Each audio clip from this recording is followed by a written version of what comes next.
This presentation will be exploring the effects of the Trans Mountain Pipeline on Canada's relationship with its Indigenous population.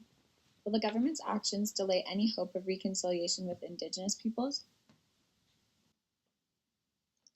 The Trans Mountain Pipeline is an oil pipeline that carries diluted bitumen from Alberta to Vancouver. Initially built in 1952, it has since opened Alberta's oil sands production to the international economy. In 2013, Kinder Morgan's proposal to expand the pipeline by building a second one parallel to the first was approved by the federal government. The expansion would nearly triple the capacity of the project. However, it was met with major opposition from Indigenous and environmental groups, which eventually led to Kinder Morgan halting the project. In 2018, Trudeau proposed to buy the pipeline from Kinder Morgan in an effort to save it. This purchase has moved the project from an ethical dilemma for a profit-driven and private company to a national issue between the federal government and its Indigenous population, calling into context the historical, colonial, and legal issues behind the pipeline. While some First Nations are in accordance with the pipeline, those in opposition cite problems with Section 35 of the Constitution Act, the Indian Act, and Canada's roots in colonialism, as well as land and treaty rights. On the environmental side, opponents range from regular citizens to the BC Premier John Horgan, as well as both Vancouver and Burnaby's mayors. They raise concerns over endangered orca whale species in the southern coast of BC, with increased tankers coming through the inlet. Environmental opponents are supporting First Nations throughout the process by protesting with them, as well as creating coalitions to sue the government over the pipeline. There is often an assumption that Indigenous leaders are always opposed to projects such as the Trans Mountain Pipeline over concern for their sacred lands and waters. For many Indigenous cultures, the relationship to land is an integral part of their history and identity, and any loss of land is synonymous with the loss of these aspects. The Trans Mountain Pipeline crosses over 15 reserves and even more treaty and traditional lands. Regarding the pipeline, the Tsleil-Waututh and Squamish nations on the coast of BC are most opposed to the project due to land concerns. However, nearly 43 Indigenous communities have signed IPAs, Impact Benefit Agreements, with the government. These IPAs promise communities more jobs, better healthcare, and other benefits if they consent to the project crossing through their territories. For example, the First Nations community in Port Hope, BC, will receive $30,000 to each individual member. Leader Ken Hansen of the nation said he, quote, felt a lot of shame, unquote, when he signed the deal. It is important to note that although First Nations leaders signed these IPAs, they are not necessarily supportive of the project itself, but are desperately in need of aid to their communities.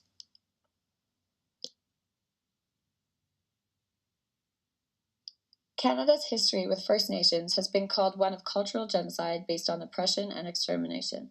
In 1991, the government created the Royal Commission on Aboriginal Peoples to conduct an extensive research project on relations between the government and First Nations. It set out a 4,000-page report concluding that Canada saw First Nations as an obstacle to the state's economic development and has pursued Indigenous policy in the wrong direction. The Truth and Reconciliation Commission, a recommendation of the RCAP, is another governmental and Indigenous-led initiative that has set out 94 calls to action to be implemented by the government. These recommendations range from education to business and are vital steps towards reconciliation. Secondly, the Indian Act is an integral policy regarding Indigenous oppression in Canada. It enshrines both the legal and historical issues for First Nations and encourages Canadian paternalism. First introduced in 1876, it not only defines the status of Indigenous peoples, but also sets out unique laws that control aspects of Indigenous culture from a structural to an individual level. It is also one of the policies that forces First Nations to operate within a settler colonial system rather than a nation-to-nation system based on cooperation, respect, rights, recognition, and partnership. Finally, Section 35 of the Constitution Act 1982 is a political policy regarding Indigenous rights within Canada.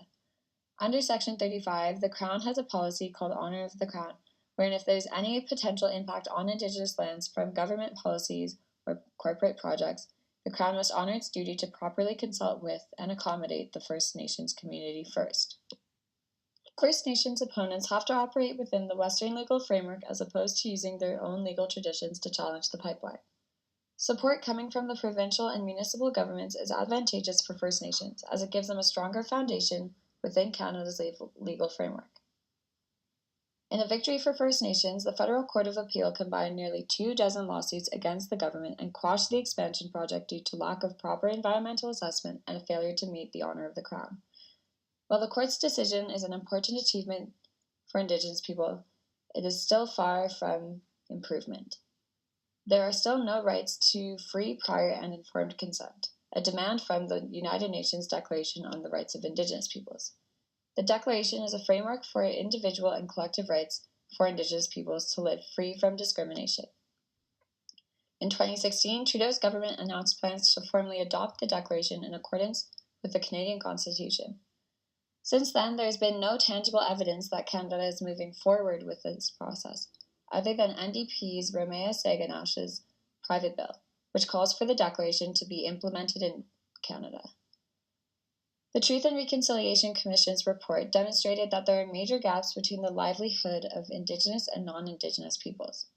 A major pillar of the calls to action is the UNDRIP, being cited in 16 of the 94 calls. As long as the government refuses to enforce the calls to action into Canadian law, there will be no reconciliation. In order to understand the issues surrounding the pipeline and why it's creating such a controversy around Indigenous rights in Canada, it is integral to situate the project within the context of colonialism. Regarding Section 35 of the Constitution Act, some First Nations groups felt that they were not adequately consulted about the Trans Mountain Pipeline, therefore failing to meet a fundamental part of Section 35. Furthermore, Trudeau's Minister of Finance says the project will still go ahead regardless of the reimagined consultation process. This perspective echoes the oppressive Indian Act, which strips Indigenous peoples of any autonomy and leaves them reliant on the Canadian government.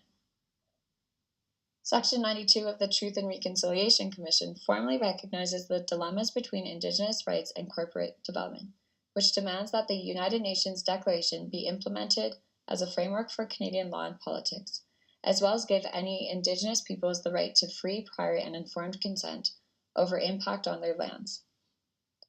Neither of these two initiatives have seen any progress, both regarding the pipeline and in the general context of Canada's political and legal systems, and as a result, the relationship between Trudeau's government and the First Nations continues to deteriorate. There is a significant gap in understanding between Canada's Indigenous peoples and the Crown. Throughout Canada's history, many legally binding treaties and political policies have been enacted to protect Indigenous laws and identity. However, the two groups have contradicting understandings of how these laws should be upheld. For example, Section 35, while being a major milestone for Aboriginal law and rights in Canada, does not define the rights of Aboriginal peoples, thus creating a major discrepancy. These discrepancies create deeper rifts between the Crown and Indigenous communities, especially when economic projects like the Trans Mountain Pipeline are the subject of debate. While we have yet to see what will happen to the Trans Mountain Pipeline in the future, the project has resulted in major victories for Indigenous opponents, as they came together with other communities to fight a project they fundamentally oppose. Even though they had to operate within Canada's oppressive legal system, the Federal Court of Appeal's decision is an important achievement for Indigenous rights in Canada. The Crown and courts of Canada are beginning to recognize Indigenous concerns and acknowledge their place in the country. However, questions of justice and fairness arise from Canada's inequitable system. Should Indigenous peoples have to operate within a system that has historically attempted to erase and eradicate their cultures? Many Indigenous activists are pushing for the adoption of a more equitable nation-to-nation system. The fate of the pipeline and the persistent opposition from some Indigenous groups is most important to the status of Indigenous peoples in Canada, and how their relationship with Canada's government will evolve. This concludes my presentation. Thank you very much for listening.